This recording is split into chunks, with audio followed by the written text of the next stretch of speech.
चलिए देखिए 8 number question क्या कह रहा है। कह रहा है यदि किसी अनुक्रम का nवां पद, ठीक है, nवां पद n² + 2n है, यानी nवां पद दिया हुआ है। चलो हम लोग लिखते हैं nवां पद। nवां पद को ऐसे ही ना लिखते हैं, क्या दिया है, n² + 2n दिया हुआ है। तो कह रहा है तो प्रमाणित करे कि यह अनुक्रम एपी में है, यानी साबित करना है कि एपी में। ये तो आसान है जी। तो सबसे पहले पहला पद ज्ञात करते हैं। तो n के जगह पर क्या रखे हैं, 1। जहां जहां n है वहां वहां 1 रख दो। 1 एकम, 2 एकम, 1 2, फिर दूसरा पद निकाल लो, 2 का स्क्वायर + 2 और n के जगह पर 2, 2 दूनी 4 4, फिर तीसरा पद निकाल लो। तो 3 रखेंगे तो 3 का स्क्वायर करोगे तो 3 3 प्लस यहाँ 3 रखोगे तो 3 दूनी 9 6, फिर चौथा पद। 4 का स्क्वायर रखोगे तो 4 चौके, 4 रखोगे तो 4 दूनी 16 और 8 24। कोई दिक्कत? अब हम इसको चेक करना है कि एपी में है कि नहीं। तो देखो तो यहाँ पे पहला पद, दूसरा पद, तीसरा पद, चौथा पद, उसी तरह पांचवा पद, क्या मुझे छठा सातवां ऐसे होगा ना। तो पहला पद क्या निकाले हो, दूसरा पद, तीसरा पद,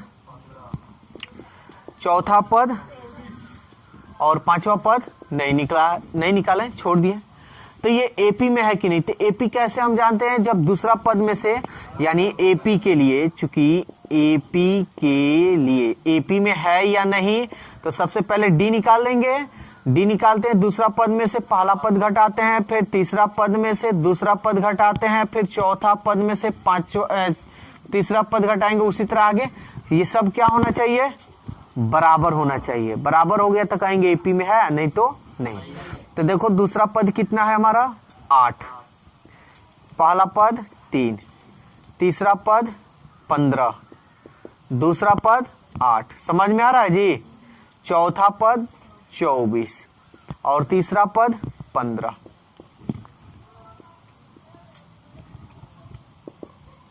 आठ में से 3 गया, 15 में से 8 गया, 24 में से 15 गया, 14 में से 5 गया 9, और 2 में से 1 में से 1 गया 0। तो अब एक बात बताओ, क्या ये एपी में है? एपी में कहोगे कि नहीं है, लेकिन यहां पे कह रहा है कि यदि किसी अनुक्रम का nवां पद इतना है तो प्रमाणित करे कि यह अनुक्रम एपी में है। तो तुम तो कह दिए कि नहीं है, यही ना जी। तो अब देखो अभी ये नहीं है, तो इसको और आगे हम काम करेंगे। कैसे, ध्यान से समझना। 5 7 9 आ गया ना, तो ये थोड़ा देरी के लिए 5, 7, 9 लिख दो। लिख सकते हो ऐसे। उसी तरह जो भी आता तो डैश डैश लिखते हैं ना। फिर इसको घटा कर देखो क्या डी बराबर हो रहा है। तो देखो तो दूसरा पद में से पहला पद घटा लिए, आ रहा है समझ में।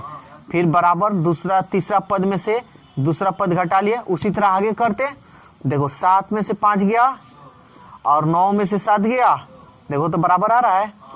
यानी ये नहीं कि एक बार घटा लिए नहीं आया तो नहीं आया, ऐसा नहीं है। फिर दूसरा बार भी चेक कर सकते हो, घटाने पर अगर बराबर आ गया तो कह सकते हो कि ये एपी में है। क्या चीज दूसरा बार नहीं आएगा, नहीं आएगा तो एपी में नहीं होगा। 2 बार करो या 3 बार करो, 2 ही बार में रिजल्ट निकल जाएगा। ठीक है, तो ये क्या है, एपी में है ना। तो हम लिखेंगे इसलिए यह एपी में है।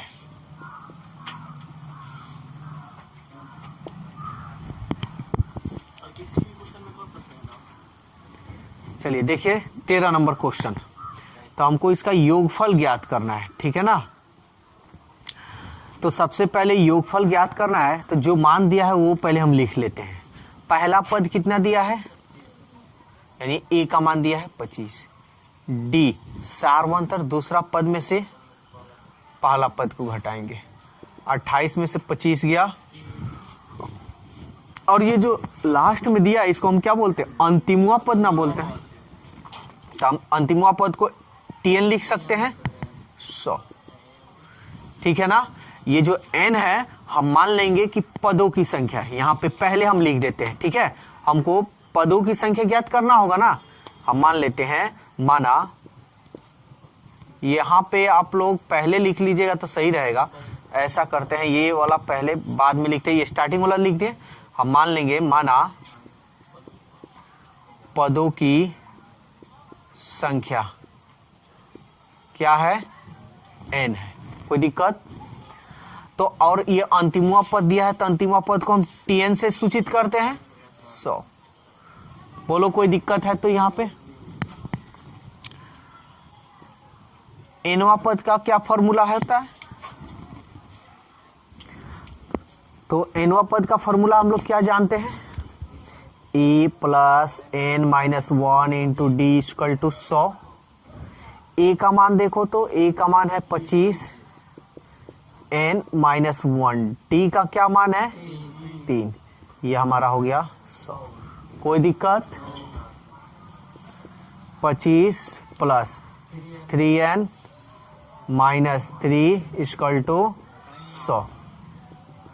25 में से 3 गया 22 प्लस 3n इक्वल टू 100। 22 को इधर भेज दे तो 3n 100 माइनस 22, ठीक है ना। 3n 10 में से 2 गया 8, 9 में से 2 गया 7, कटे सो कटा दें, 3 दूनी 6 और 3 छक, इसलिए n का मान, सवाल ये कह रहा है कि सभी को जोड़िए। तो कितना टोटल पद है, 25 से लेके 100 तक कितना टोटल पद है, 26 को, यानी 26 को जोड़ना है। तो हम फॉर्मूला जानते हैं ना, n पदों का योग यानी 26 पद है, तो 26 पद हम लिख सकते हैं। या अगर फॉर्मूला आप चाहें लिखना, पदों का योगफल निकालना है Sn, तो फॉर्मूला होता है n/2 2a plus n minus 1 into D. और हमको कितने पदों को जोड़ना है जी, 26, तो इसलिए s 26 लिख लो और n के जगह पर 26/2 और मान रख लो। a का मान देखो तो 25, n का मान 26 है ना, 26 माइनस 1 और d का मान क्या है 3 है। कोई दिक्कत नहीं ना हो रहा है जी, कटा लो, 2 1 कम 2, 2 3 6 13, 25 दूनी 26 में से 1 गया, गुणे, यहां गुना का चिन्ह है। देखो ये सब अगर दिक्कत है तो समझ लो बेसिक तुम लोग का कमजोर है, तब उसके लिए बेसिक मैथ करना होगा, ठीक है। तो ये हो गया 13, ये 50, 25 तिहाई 13, ये हो गया 5, यहां गुना का चिन्ह है तो गुना दे देते हैं, और 7 और 5 12, कोई दिक्कत नहीं ना है, 5 और 7 5 12, 13 पचे 65, 13 दूनी 26, और 26 में हम 6 जोड़ेंगे तो 26 और 6 32, हासिल 3, 13 कम 13 और 13 और 3 16। तो सभी को अगर जोड़ोगे, यहां से यहां तक जोड़ोगे तो टोटल कितना आएगा 1625।